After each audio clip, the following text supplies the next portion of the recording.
Écoutez lire présente Les bêtises du petit Nicolas de Sampé et Goscinny, lu par Benjamin Laverne. J'avais la musique de la langue vraiment dans la tête, là, en retombant dessus, en le redécouvrant, et j'avais l'impression de le connaître depuis très longtemps.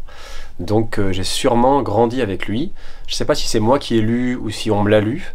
Peut-être qu'on a commencé à me le lire, que ma mère a commencé à... J'ai pas mal pensé à elle là, en relisant Les bêtises du petit Nicolas. Donc je pense que c'est elle qui a commencé par me lire le petit Nicolas, et qu'après je m'y suis mis tout seul. Qu'est-ce que tu m'as dit?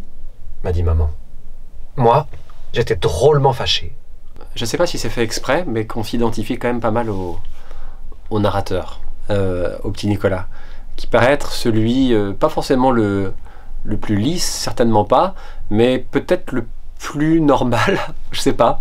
Alors j'ai dit à maman ce que je lui avais dit, et maman m'a dit, puisque c'est comme ça, pas de glace aujourd'hui. Moi je rêvais de m'appeler Nicolas quand j'étais petit, c'est marrant. J'avais un lapin en peluche que j'ai appelé Nicolas. Alors là, c'était drôlement terrible. Parce que tous les jours, à 4h30, il y a un marchand de glace qui passe devant la maison avec sa petite voiture et une sonnette, et maman me donne des sous pour m'acheter une glace. J'avais un petit côté agneau aussi. Alors, je pense pas que je pleurais comme lui, mais apparemment j'étais un peu faillot, quoi.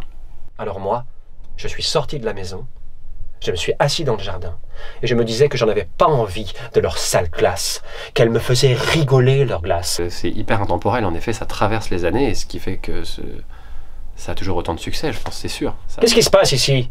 A demandé papa. On égorge quelqu'un?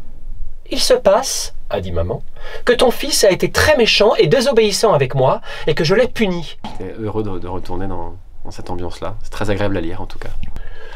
Voilà.